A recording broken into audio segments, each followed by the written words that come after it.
तो उत्तराखंड में निवेश को लेकर एक बार फिर से इन्वेस्टर समिट की तैयारी है। आयोजन करने जा रही है सरकार। कवायद शुरू हो गई है। साल 2018 में त्रिवेंद्र सरकार ने भी एक ऐसी ही कोशिश की थी। उस वक्त भी एक आयोजन हुआ। कितना सफल हुआ, कितना असफल, एक ये बहस का विषय हो सकता है। लेकिन धामी की कोशिश यह है कि निवेशकों को खोज कर लाया जाए और उत्तराखंड में निवेश करवाया जाए, ताकि निवेश से सुधरे सवरे पहाड़ की तस्वीर। लेकिन क्या धामी ऐसा कर पाएंगे? आज इसी पर करेंगे चर्चा। हमारे साथ जुड़ेंगे तमाम मेहमान, लेकिन पहले आपको दिखाते हैं एक रिपोर्ट और फिर उसके बाद इसी पर होगी आज चर्चा।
उद्योग समूह के लोगों ने, निवेशकों ने अपनी इच्छा भी बताई है और हम लोगों को अपनी जो लैंड से संबंधित उनकी रिक्वायरमेंट थी, उस रिक्वायरमेंट के बारे में भी उद्योग डिपार्टमेंट को बताया है। तो उस संबंध में चूँकि राज्य ने काफ़ी सारे काम किए हैं इस दौरान, उद्योग में हम उद्योगों के निवेश के अनुकूल जो पॉलिसी लेकर आए हैं और MSME से लेकर दीर्घकालिक, अल्पकालिक और मध्यकालिक जो है हमने बहुत सारी निर्णय लिए हैं, बहुत सारी नई नीतियों को प्रस्तावित किया है। तो उन सभी से सभी को अवगत कराना है। हाइड्रो के क्षेत्र में, सौर ऊर्जा के क्षेत्र में, हॉर्टिकल्चर के क्षेत्र में, उद्योग के क्षेत्र में और उद्योगों के लिए सिंगल विंडो सिस्टम को भी धरातल पर हमने पूरी व्यवहारिकता के आधार पर उतारने का काम इस दौरान हुआ है और एक बड़ा लैंड बैंक भी यहाँ पर बनाया है।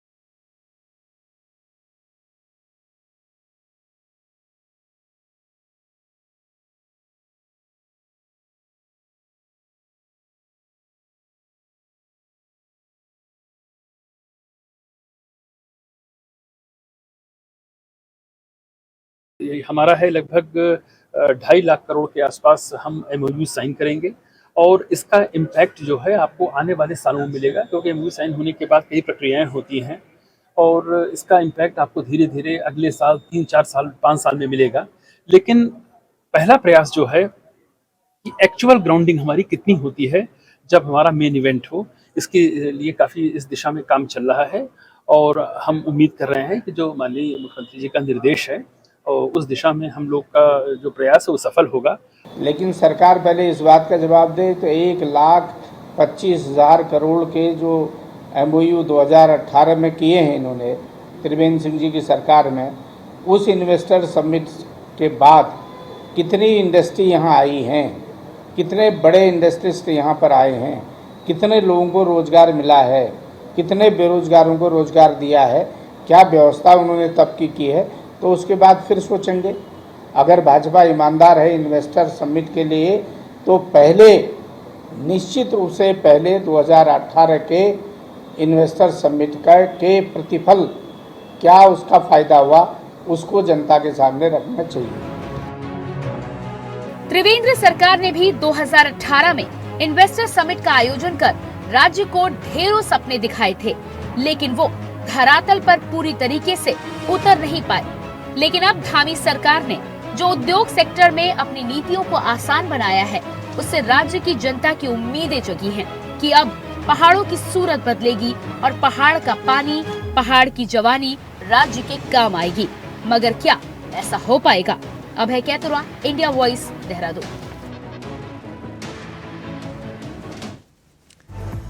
तो धामी को भरोसा कि जमेगा कारोबार, चमकेगा पहाड़, खोज लाएंगे निवेशक।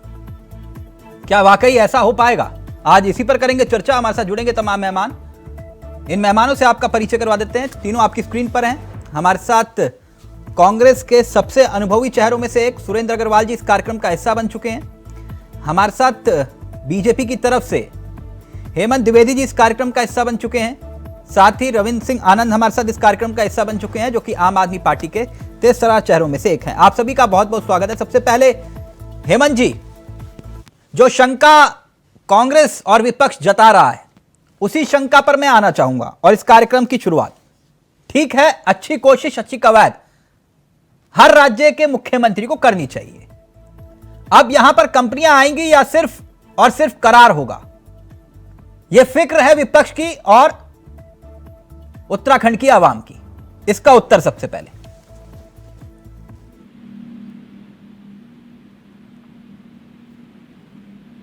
हेमंत जी, हेमंत जी प्लीज अनम्यूट कर लेंगे सर।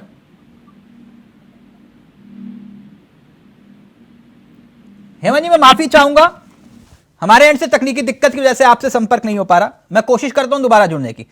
अग्रवाल साहब, ये कोशिश कर रहे हैं, कवायद कर रहे हैं, आप इनकी टांग खिंचाई कर रहे हैं सर, क्यों ऐसा? देखिए, हम तो माननीय मुख्यमंत्री जी को शुभकामनाएं देते हैं, राज्य की जनता को शुभकामनाएं देते हैं कि यदि सफल होते हैं 2.5 लाख करोड़ के निवेश के लिए, तो हमारी निश्चित रूप से शुभकामनाएं हैं। राज्य हित में, राज्य की जनता के हित में हमारी शुभकामनाएं। परंतु कुछ सवाल हैं, वाजिब सवाल हैं। 2018 में जो 1,25,000 करोड़ का निवेश आया था, वो कहाँ खो गया? और एक मुख्यमंत्री जी ने तो 25,000 करोड़ रुपए का निवेश जो है अकेले गैरसैंण राजधानी के लिए लाने की बात की थी। जब तमाम जुमले पिछले 6 वर्ष में जनता के बीच में तैर रहे हों, तो कैसे विश्वास करें? हम तो चाहते हैं कि माननीय मुख्यमंत्री 2.5 लाख करोड़ नहीं, 2,500 करोड़ का लेकर आ जाएं, हम तब भी उन्हें बधाई देंगे। परंतु ये सवाल है कि जब एसएमएमई जो है, हजारों एसएमएमई जो है वो बंद हो गई हैं, कुछ बंदी के कगार पे हैं, छोटे और मझोले उद्योग जो है वो लगातार बंद हो रहे हैं, बेरोजगारी बढ़ रही है। ऐसे में जुमले फेंक कर यदि आप तो इतने अनुभवी व्यक्ति हैं, आप तो इतने अनुभवी व्यक्ति हैं, आप खुद जानते हैं जितने एमओयू साइन होते हैं, जितने करार होते हैं, उतने जमीन पर उतर जाते हैं। मैंने कहा, हम तो शुभकामनाएं दे रहे हैं माननीय मुख्यमंत्री जी को। हम भाजपा के मुख्यमंत्री को नहीं, इस राज्य के मुख्यमंत्री को शुभकामनाएं दे रहे हैं। वो निवेश लेकर आए, हमारी शुभकामनाएं। नहीं, आप अगर 2018 का जिक्र करते हैं, उसके बाद कोरोना का काल भी तो आया सर। अरे मान्यवर, कोरोना का काल तो आया, पर जो कुछ उद्योग ऐसे हैं जिनका प्रॉफिट 1400% बढ़ गया, वो कहां से बढ़ गया? यदि कोरोना कोई आप एक बात कारण मानते हैं, तो जो हजारों इंडस्ट्री बंद हो गई हैं, उनके लिए भी तो कुछ सोचना पड़ेगा। उनके लिए क्या पैकेज है? यानी मुख्यमंत्री को कोशिश नहीं करनी चाहिए? उनके लिए क्या है? यानी मुख्यमंत्री को कोशिश नहीं करनी चाहिए? आप क्यों अपना सवाल मेरे मुंह में डाल रहे हैं? उसका उत्तर भी आप खुद ही दे रहे हैं। मैं तो शुभकामनाएं दे रहा हूं माननीय मुख्यमंत्री को। हेमंत जी, मुख्यमंत्री को नहीं, मैं प्रदेश के मुख्यमंत्री को बधाई दे रहा हूं। अच्छा, आप 2018 का आकलन कर रहे हैं, ठीक, ओके। रविंद्र आनंद, पहले आप अपनी बात रख लीजिए, फिर हेमंत जी के पास जाएं। हम 2018 का नहीं, हम 6 वर्ष का आकलन कर रहे हैं, और 6 वर्ष का आकलन नहीं, फिर 6 वर्ष का कर रहे हैं तो सर फिर तिवारी जी के शासनकाल को छोड़ के बाकी का आकलन भी करना चाहिए ना आपको?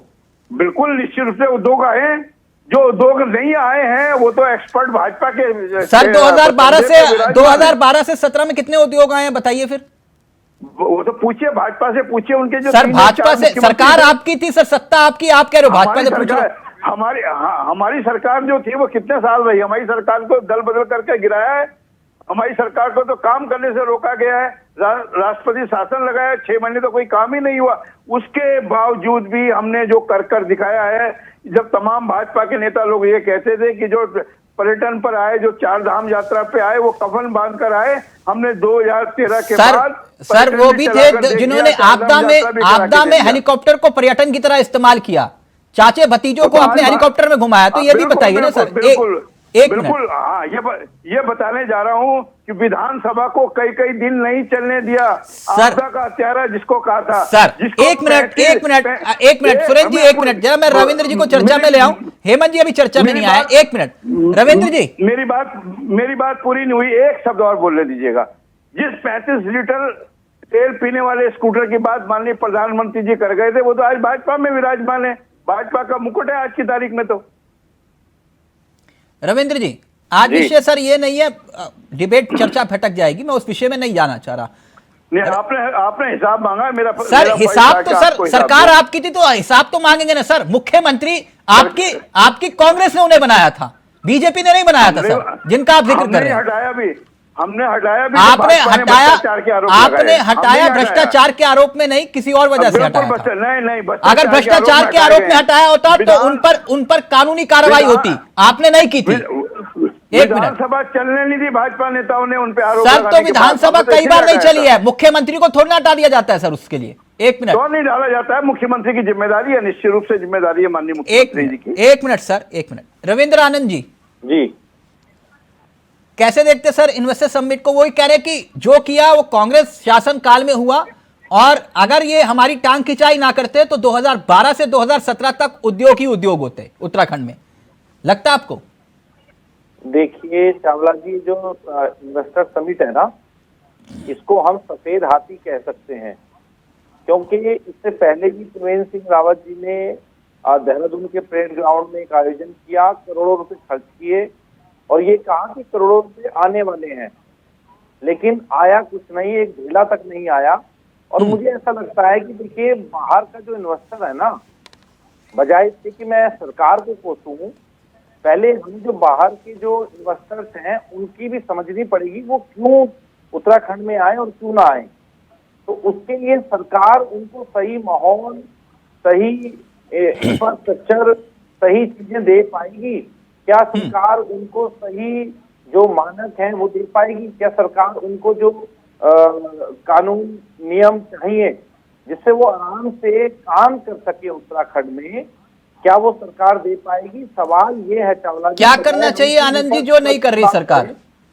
बजाय हम पक्ष विपक्ष की बात करें, हमें देखिए ये जो आपने चावला जी आज मुद्दा रखा है, ये सुरेंद्र अग्रवाल जी का मुद्दा नहीं है, ये कांग्रेस का मुद्दा नहीं है सर। मैं एक मिनट रविंद्र आनंद जी, आप लोगों का I.N.I. मैं उस विषय में नहीं जा रहा हूं। मैं सिर्फ इतना जानना चाह रहा हूं कि तिवारी शासन काल को छोड़कर उद्योगों के मामले में किस सरकार ने कितना काम किया? मेरी दिलचस्पी उसमें है ही नहीं। जितना काम तिवारी जी कर गए, वो पत्थर जितना खींच गए, लकीर जितनी खींच गए, उसके आगे बढ़ी क्यों नहीं? मेरा विजय की प्रश्न है। आप सुरेंद्र अग्रवाल जी के ऊपर क्यों जा रहे हैं? मेरा विषय तो यही है कि उत्तराखंड में विकास तिवारी शासनकाल को छोड़कर कितना हुआ, उसका रिकॉर्ड कौन देगा?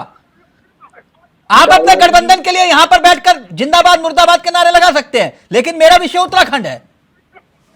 चावला जी, लगता है आपने मेरी बात को ध्यान से नहीं सुना। मैंने पक्ष विपक्ष से ऊपर उठ करके कहा, और मैंने ये कहा कि हमें, अगर आप मानते हैं कि तिवारी शासनकाल के बाद विजय बोगड़ा और हरीश रावत शासनकाल और खंडूरी जी के शासनकाल में विकास की इबादत या गंगा बही है, तो बोल दीजिए, मैं मान जाऊंगा। चावला जी, मैं तो सीधा कह रहा हूं ना, हाँ। कि मैं किसी पर टीका टिप्पणी करने के बजाय इस बात पर चिंता कर रहा हूं कि इन्वेस्टर कैसे आएगा। चावला जी, आप मेरी बात को समझिए, इन्वेस्टर कैसे आएगा इसके लिए सरकार को काम करना पड़ेगा, लेकिन जो हालात अभी उत्तराखंड के और जो उन्होंने नियम कायदे और जो इंफ्रास्ट्रक्चर का हालत है, जो पहाड़ दरक रहे हैं, मुझे नहीं लगता इन्वेस्टर यहाँ आने वाला है। डरा रहे हो आप? डरा रहे हो? नहीं, मैं डरा नहीं रहा हूँ सर, मैं सच्चाई बयान कर रहा हूँ, और सच्चाई डराती है चावला जी। तो आप कहना क्या चाह रहे हो? निवेश न करें के नाते इस बात पर चिंता कर रहा हूँ कि इन्वेस्टर क्यों नहीं आ रहा। इन्वेस्टर आना चाहिए भाई। त्रिवेंद्र जी बुलाएं, धामी जी बुलाएं, हाँ। कोई अन्य नहीं, बुलाएं, कोई भी जी बुलाए, जितना लेकिन इन्वेस्टर आने चाहिए। उत्तराखंड ठीक, के लिए अच्छा है। एक मिनट। हेमंत जी, अब मेरा ऑडियो आ रहा है सर आपको? हाँ तिलक जी नमस्कार, आवाज आ रही है? जी नमस्कार। हेमंत जी, रविंद्र जी और सुरेंद्र अग्रवाल जी दोनों ये शंका जता रहे हैं, कह रहे हैं कोशिश अच्छी है, कवायद अच्छी है, करिए, लेकिन वो कह रहे हैं कि पुराना हिसाब किताब भी दे दीजिए। देखिए, मैं सुरेंद्र जी की बात को सुन रहा था। वो कांग्रेस के एक बहुत वरिष्ठ नेता हैं और बहुत सूझे हुए व्यक्ति हैं। आप जानते हैं 2018 में जो इन्वेस्टर मीट हुआ था, उसके बाद से पूरे वर्ल्ड वाइड, पूरे ग्लोबल उस पर जो है कि कितनी दिक्कतें आई थी, जो है कि कोविड के कारण जो है कि बहुत सारी दिक्कतों के कारण जो है कि वो जो इन्वेस्टर मीट हुई थी वो धरातल पर नहीं हो पाया था उसका। लेकिन आज इनको सबको स्वागत करना चाहिए कि एक अच्छी पहल है। आज सरकार ने उसको लेकर एक बहुत गहन मंथन और चिंतन के बाद नई नीतियां बनाई, नए इन्वेस्टरों को हम किस प्रकार से जो है कि यहाँ पर क्या क्या सुविधाएं दे सकते हैं। आज इंफ्रास्ट्रक्चर के क्षेत्र में देखिए, पूरे उत्तराखंड राज्य के अंदर जो कनेक्टिविटी है, कितना जबरदस्त काम उसमें अंदर हुआ है। देहरादून से दिल्ली के अंदर जो 2.5 घंटे के अंदर आप जो है दिल्ली से देहरादून यहाँ पर पहुंच सकते हैं, देश की राजधानी से जुड़ सकते हैं, राजधानी से जुड़ सकते हैं। और इंटरनल भी हमारा जो रोडों का इंफ्रास्ट्रक्चर था वो ठीक हुआ। हमने एक लैंड बैंक यहाँ पर जो है कि बनाया है, अच्छा लैंड बैंक बनाया। जो इन्वेस्टर है उनको लेकर जो है कि किस प्रकार से जो है कि एक सरल नीति हो सकती है, चाहे वो सौर ऊर्जा के क्षेत्र में, चाहे हॉर्टिकल्चर के। रविंद्र आनंद कह रहे हैं कि उत्तराखंड में पहाड़ दरक रहे हैं, निवेशक क्यों आएंगे? नहीं, देखिए वो भौगोलिक परिस्थितियां उसमें वो क्या कह रहे हैं, वो राज्य की, ये राज्य एक पर्वतीय क्षेत्र है और पर्वतीय क्षेत्र में प्राकृतिक आपदा के लिए कोई भी क्या कर सकता है। लेकिन जहां पर हम जो सुटेबल है, जहां पर हम उद्योग लगा सकते हैं, जहां पर हम औद्योगिक वातावरण दे सकते हैं, उस जगह पर हमने वो व्यवस्थाएं की हैं। और 2.5 लाख करोड़ का जो इन्वेस्टर मीट का हमारा लक्ष्य है, उसको लेकर हमने व्यापक तैयारी की है। और बहुत सारे उद्यमियों के फोन आ रहे हैं। दरअसल विपक्ष का ये कहना है कि जब 2018 में आपने इन्वेस्टर मीट किया था, तब 673 निवेशक प्रस्ताव पर सहमति बनी थी, MOU साइन हुए थे। ठीक सर, मैं गलत तो नहीं कह रहा? बिल्कुल, मैं आपकी बात से सहमत हूं। लेकिन 4 साल में महज 30,000 करोड़ रुपए का ही निवेश धरातल पर उतर पाया। मैंने आपको कहा खर्च हो गए। तिलक जी देखिए, उस समय जो पूरे वर्ल्ड वाइड जो है वैश्विक महामारी के कारण जो है कि आप जानते हैं कि उत्तराखंड ही नहीं, पूरे देश के अंदर, पूरी दुनिया के अंदर किस प्रकार से जो है कि स्थिति हुई थी।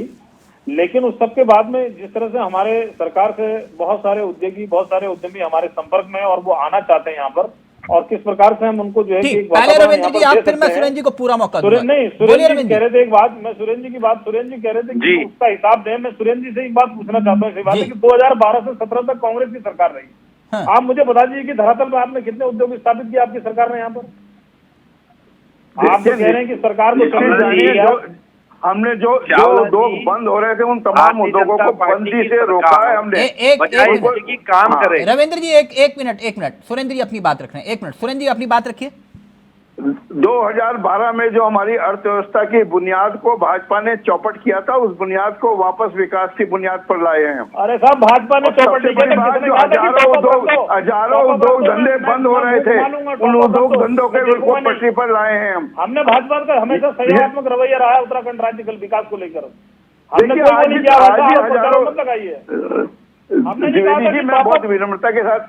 मैं बहुत विनम्रता के साथ आपको याद दिलाऊंगा, आज भी हजारों उद्योग धंधे बंद हो रहे हैं, चौपट हो रहे हैं।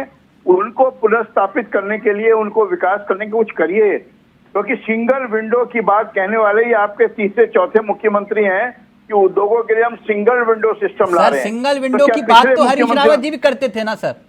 मैंने कहा ना, अभी इसका सिंगल विंडो को फिर पकड़ लिया है। ये सिंगल विंडो क्या बोला है कि हर मुख्यमंत्री सिंगल विंडो की बात करता है। नहीं, आपकी 5 साल सरकार रही, आप कह रहे हो हम उद्योग जो बंद हो रहे थे उनको हमने रोका। आप मुझे आंकड़े और तो बता दीजिए कितने उद्योग आपने रोके और कितने उद्योग आपने स्थापित किए थे और कितने इन्वेस्टर यहाँ आए थे। द्विवेदी जी, आपने कनेक्टिविटी की बात करी है। आज 3000 गाँव जो हैं उनमें कनेक्टिविटी नहीं है। बहुत से गांव तो ऐसे हैं जो नेपाल का और हिमाचल का जो है सिम यूज करके लोगों से बात कर पाते हैं। सर बिल्कुल हमारी शुभकामनाएं आपके साथ, हमारी राज्य के मुख्यमंत्री जी के साथ शुभकामनाएं आपकी सरकार के साथ। नहीं, ये आप राजनीति देखिए, राजनीति करना ठीक है। अब हर चीज में आप राजनीतिक रूप से, राजनीतिक चश्मे से देखेंगे तो आरोप प्रत्यारोप तो ठीक है। आप विपक्ष की भूमिका में आपने आरोप लगाना है, आपको स्वागत करना चाहिए। कि इतना बड़ा इन्वेस्टर मीट होने जा रहा है पूरे अंतर्राष्ट्रीय स्तर पर, सरकार ने उसको लेकर पूरी व्यापक तैयारी की है। आप उसमें सुझाव दीजिए, आप उसमें अच्छे सुझाव दीजिए, हम क्या कर सकते हैं, किस तरह से हम राज्य के विकास में अपनी भूमिका निभा सकते हैं। ये आरोप प्रत्यारोप करके आपने क्या किया? नहीं, अग्रवाल जी ये कौन से देश का कौन सिम कार्ड यूज कर रहे हैं? ऐसा नहीं है ना कि ये धामी दिया है उसके बाद हो रहा है ना? आपके विधायक आपकी सरकार में, आपके विधायक आपकी सरकार में नेपाल के सिग्नल इस्तेमाल करते थे। नाम ले लूं सर? अच्छा लगेगा। तिलक जी आप मुझको लगता है आज थोड़ी कंजूसी कर रहे हैं। किस मामले में सर? केंद्र सरकार आज किसकी है? आज प्रदेश में सरकार किसकी है? तो जिम्मेदारी निश्चित रूप से उनकी है जो सत्ता में बैठे हैं। बिल्कुल है। हम विपक्ष में, लेकिन ऐसा नहीं है ना सर, आप जो समस्याएं गिनवा रहे हो उससे उद्योगों का कोई लेना देना नहीं। एक मिनट, अगर कनेक्टिविटी नहीं है, आपने हवाई अड्डे नहीं बनाए, आपने हेलीपैड नहीं बनाए, उनका हाल बुरा है। हमारे प्रिय अनुज कह रहे थे कि कनेक्टिविटी की इतनी भारी प्रॉब्लम है, इंफ्रास्ट्रक्चर की प्रॉब्लम है। इंफ्रास्ट्रक्चर ठीक करिए, उद्योग धंधे तो निश्चित रूप से आएंगे जब उद्योग धंधों को बुलाएंगे। एक मिनट रविंद्र जी अपनी बात रखेंगे।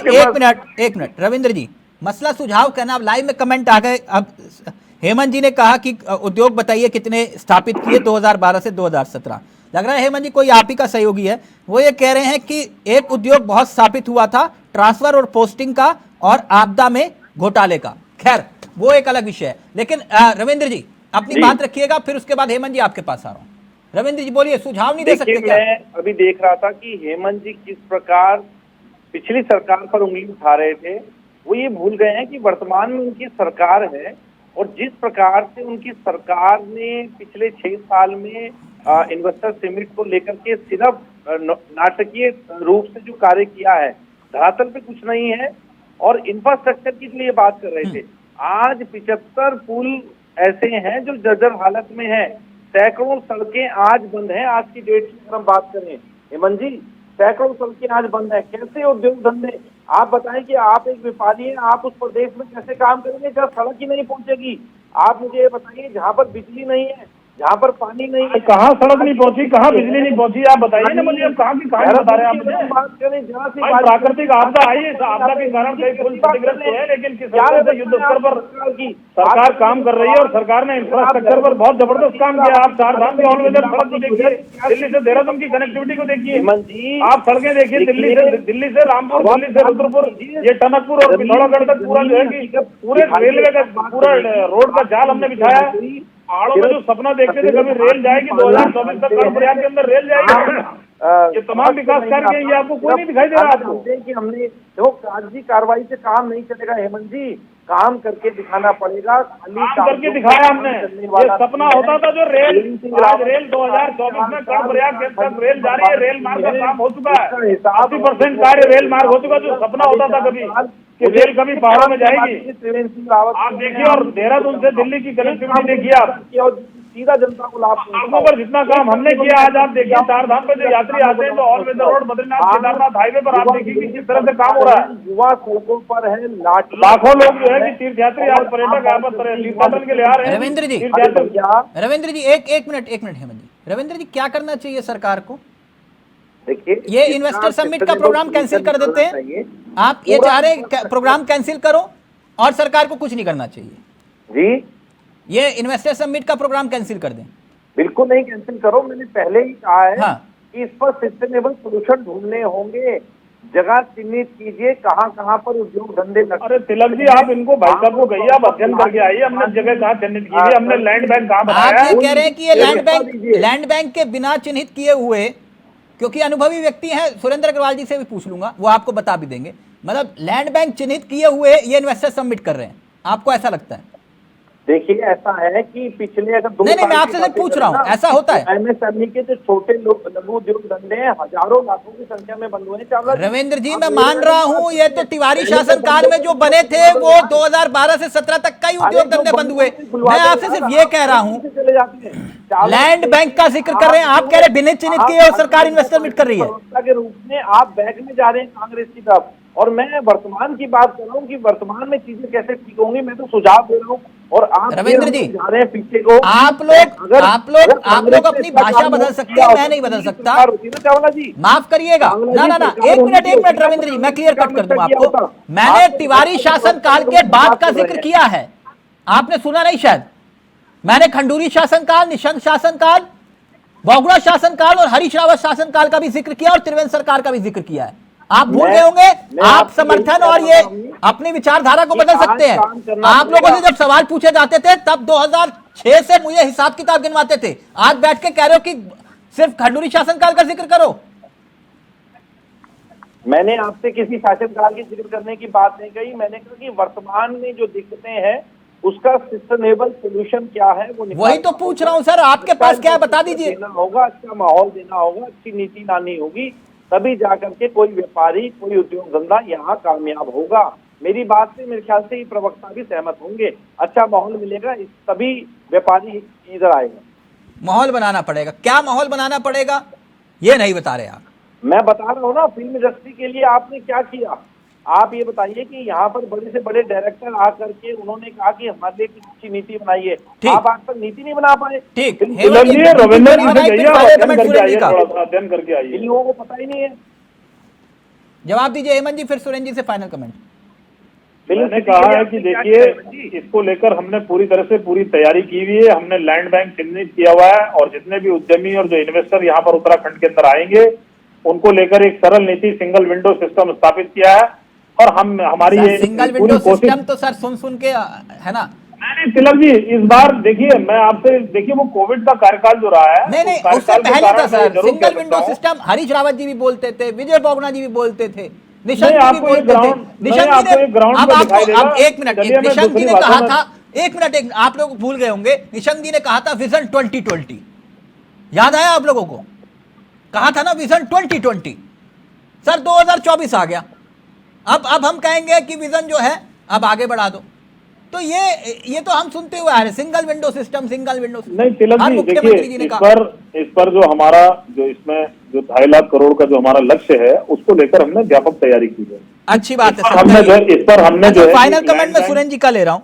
सुरेंद्र जी, आप लोगों ने भी कोशिश कवायद की थी, लेकिन आप लोगों ने निवेशकों को बुलाने की बजाय आपने खली को बुलाया था।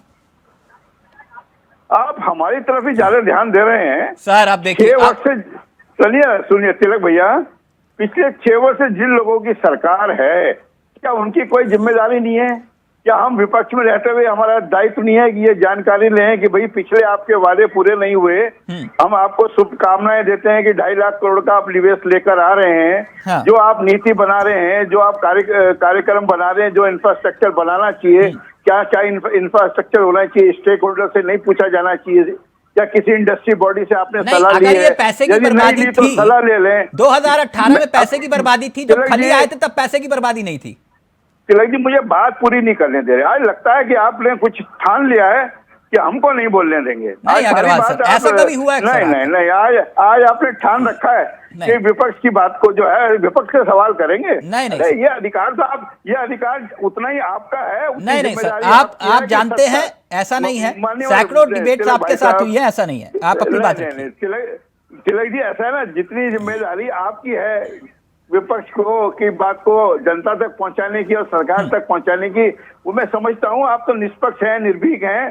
तो ये सवाल 6 साल क्या किया, ये पूछने का निश्चित रूप से हमें भी अधिकार है, आपको भी अधिकार है सर, और हमें ये अधिकार भी है कि जो नीति आप बनाने जा रहे हैं उस नीति को पारदर्शी तरीके से डिक्लेयर करिए, पब्लिश करिए कि ये नीति है, ये इंफ्रास्ट्रक्चर देंगे। इसमें छिपाने की क्या बात है? आप लाइए ना सीधे सीधे, हमने जो ये लैंड बैंक चिन्हित किया है इस जगह पर उद्योग लाएंगे। बताइए कहीं ऐसा ना हो कि वो जैसे बड़े बड़े कॉलेज जो है वो ढह रहे हैं आपदा में, कहीं जिस जगह आप जमीन चिन्हित करें वो पूरी इंडस्ट्री गायब हो जाए अगली बरसात में।